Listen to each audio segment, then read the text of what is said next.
Welcome to This Explainer. Okay, so we're going to dive right in. I want you to just close your eyes for a second and picture this. You're in an ancient, silent desert environment.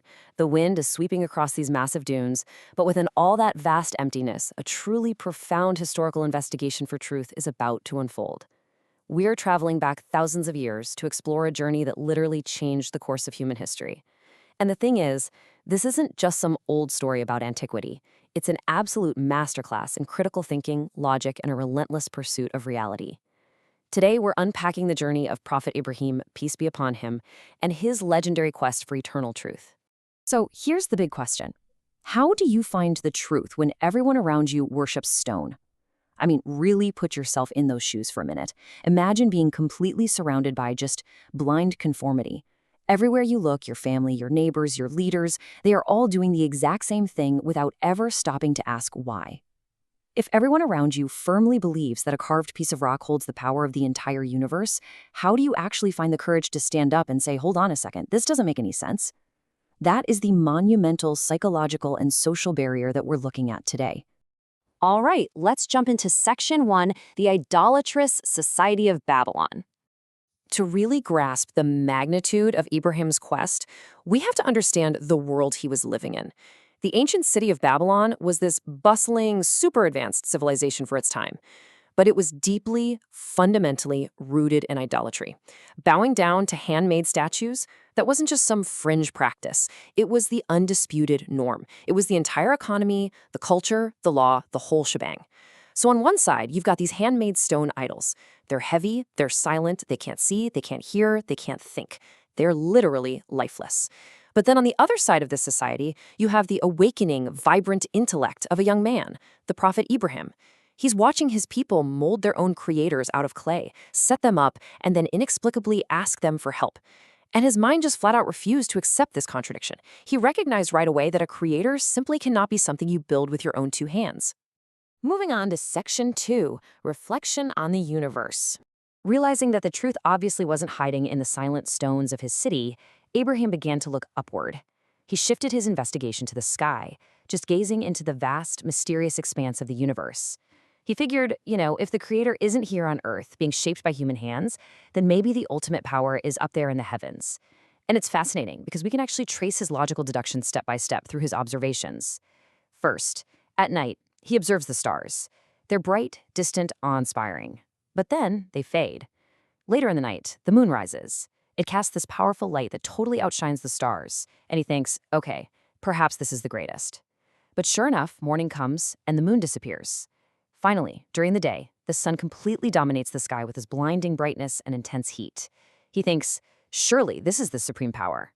And yet, as evening rolls around, even the mighty sun sets and yields to the dark. This entire process led to a massive philosophical breakthrough. He famously declared, I do not like those that set. And you have to understand, this wasn't just some casual observation about the sunset. This was a total paradigm shift. Ibrahim's intellect rejected any supposed God that is subject to change, anything that disappears or is bound by time and space. Think about it. If something sets, it's subordinate to a system. It's controlled by rules. And if it's controlled, it absolutely cannot be the ultimate creator.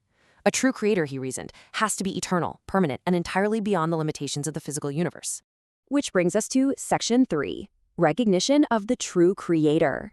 Through this incredibly methodical observation of the stars, the moon, and the sun, Ibrahim arrived at a rock-solid logical conclusion. The universe is magnificent, for sure, but it's also constantly shifting and changing. Therefore, the universe couldn't possibly have created itself, and no single part of it could be God. There had to be an eternal, unseen maker, someone who designed those stars, orchestrated the moon, and ignited the sun. All these created things point directly to a single, uncreated creator. This realization led to an absolute shift in his devotion. He boldly declared to his people, my face is turned only towards the one who created the heavens and the earth. He didn't just keep this profound realization quietly to himself. He announced it. He was completely turning his back on the idols of his ancestors and orienting his entire existence toward the singular, unseen creator of all things. Now for Section 4, the society's opposition. As you can probably guess, when you challenge deeply rooted societal norms and ask people to abandon literally everything their ancestors believed, you trigger some immense pushback. People really don't like having their worldviews dismantled, especially by a young guy asking logical questions that they just can't answer. Ibrahim wasn't just threatening their religion, he was threatening their entire way of life. And the opposition he faced was intense. First, it came from his own father. Honestly, this is probably the most painful part. The man who raised him, who, get this, was actually a sculptor of these very idols, stood firmly against him. This was quickly followed by widespread societal rejection. He became an absolute outcast in his own city, facing total isolation. But here's the amazing part. Despite all of this overwhelming pressure, he maintained an unwavering stance for the truth. He had the steadfast courage to stand completely alone against the world, fortified only by the logic of his convictions and his unshakable faith in the unseen creator. Finally, Section 5, the lesson of seeking truth. So why does all this ancient history actually matter to us today? Well, because it offers a timeless blueprint for the human mind. The source material we're looking at makes it very clear that Ibrahim's journey is incredibly relevant to our modern lives. Sure, we might not be surrounded by the stone statues of ancient Babylon, but let's be real, every society has its idols. We have our unquestioned norms, our blind traditions, those popular beliefs that everyone just accepts without a second thought. The core takeaway from this whole narrative is that we have to break the chains of blind following. Truly knowing reality means breaking free from just doing what we're told simply because that's how it's always been done. Ibrahim's story teaches us that understanding isn't supposed to be this mindless inheritance. It's meant to be the result of using our own awareness, actively observing the world around us, and engaging our intellect to its absolute fullest capacity. To wrap things up, I want to leave you with this final, provocative thought to chew on. How are you using your own intellect and awareness to seek the truth today? Are you just accepting whatever your environment feeds you? Or are you looking at the stars, moon, and sun of your own life and actually asking the hard questions? Prophet Ibrahim's method of logical inquiry didn't just smash the stone idols of Babylon. It broke the boundaries of human complacency forever. I challenge you to take that exact same courageous, questioning spirit into your own worldview. Thanks so much for joining me on this explainer, and keep seeking the truth.